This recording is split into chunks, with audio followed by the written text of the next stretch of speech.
Pinost to ni Win Gatchalian today.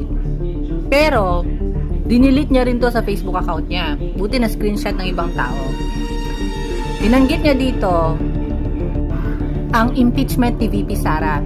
Sinabi niya, kailangan 16 votes pa rin ang kailangan para ma-impeach si VP Sara. Pero punta kayo ng Facebook account niya ngayon at wala na doon yung post na to. Alam niyo kung bakit?